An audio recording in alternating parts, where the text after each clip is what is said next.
is 9 o'clock. A team of United Nations weapons inspectors is due to arrive in Baghdad at any time now. The 51 inspectors whose plane left Bahrain about 3 hours ago will monitor the destruction of Iraq's chemical weapons and continue the search for nuclear and missile equipment. The United Nations team say they hope to be able to get back to work as soon as possible without any Iraqi interference. Our only knowledge right now is what we're hearing from the news reports, and we're hoping for the best. Is there any sense of nervousness amongst your team? Oh, I'm sure everybody's a little anxious, but we'll see what happens when we get up there today. The team's departure, exactly 24 hours after an Iraqi promise not to fire on Allied aircraft came into force, is the strongest sign yet of decreasing tension.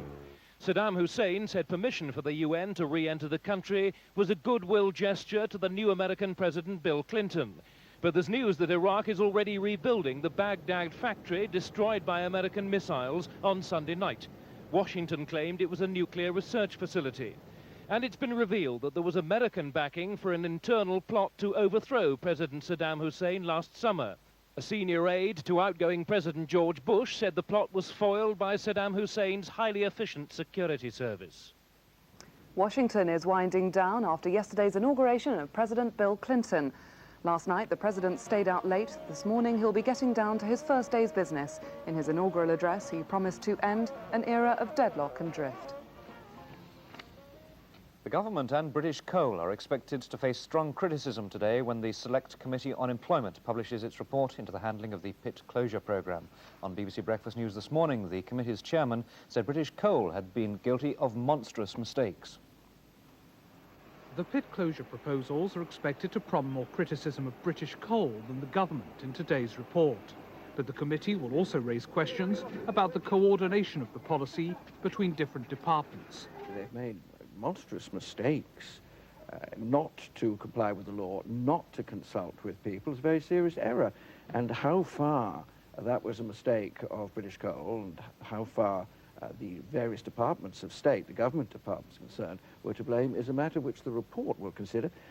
Anticipating criticism from the committee, the chairman of British Coal said he had to act fast in going ahead with the closures to ensure that miners got the maximum compensation. The report from the Trade and Industry Committee is to follow next week. They're likely to recommend that a substantial number of the pits threatened with closure should stay open. They've concluded that the initial subsidy will not be as high as the £8 a tonne rumoured in some reports.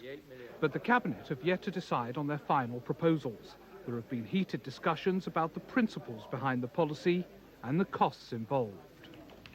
The number of people out of work continues to climb towards the 3 million mark. The figures for December are expected to show an increase of 35,000, bringing the total to around 2,950,000, or more than 10% of the workforce. The actress Audrey Hepburn has died at her home in Switzerland.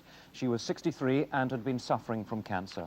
Her most popular film roles were in My Fair Lady and Breakfast at Tiffany's. But in recent years, she'd found a new role as a special ambassador for the United Nations children's charity, UNICEF. A report from Beatrice Hollier. Holly Golightly in Breakfast at Tiffany's, one of the classic roles Audrey Hepburn made unforgettably her own. Scramble eggs. Born Edda von Heemstra Hepburn Rosten in Brussels to a Dutch baroness and an English banker, she suffered under the Nazi occupation of Holland. The memory led to her later devotion to charity work. Yes, Lord. She won the part of Eliza Doolittle from Julie Andrews and became the definitive Fair Lady.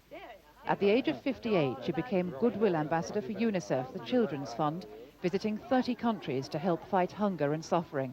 She was in Somalia 4 months ago when illness forced her home to Switzerland. Audrey Hepburn never lost the porcelain fragility and elfin charm that so enchanted audiences over 30 years ago.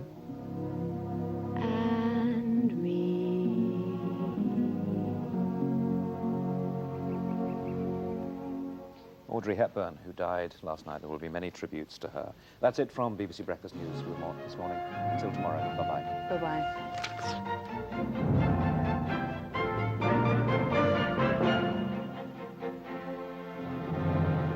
Mrs. Delius, I presume? Mr. Femby. Entranced by the music of Frederick Delius, a young organist goes to France to aid the blind and paralyzed composer. It is the dream of my life that he will be able to compose again.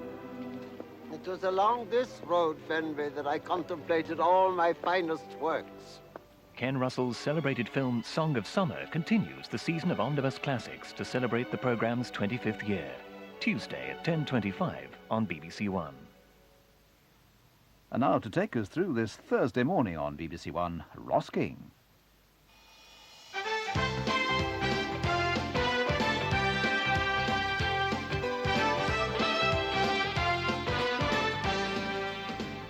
Hello, good morning and welcome to The Morning on BBC1. My special guest this morning, Mr. Bob Holness. That is true. Yes, it is indeed. Can I get you a tea, Bob?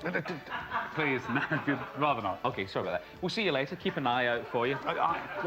Forget the letters, please. OK. If you don't mind. Queuing up to be in the show. Come on, Ross. By the way, yeah.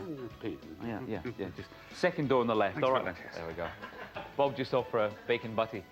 At 12:15, it's Pebble Mill, and joining Alan today, Jimmy Nail, cricket commentator Brian Johnson, and Robert Bathurst and Fiona Gillies from Joking Apart.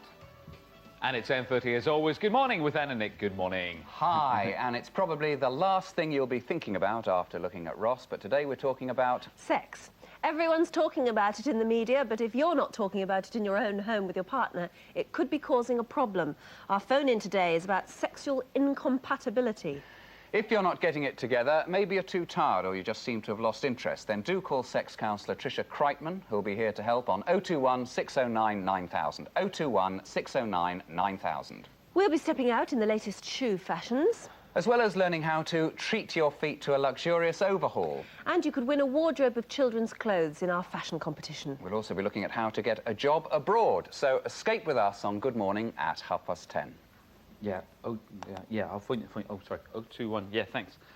Phone them later. Anyway, got another good morning lined up for you. Now, earlier this week, it was announced that yet more changes are to be introduced to the way that we teach primary school children. Today, Education Minister Baroness Blatch joins Robert Kilroy-Silk, teachers and parents as well, to face the growing public concern on the way that we teach our children. Time now for Kilroy, right here on The Morning on 1.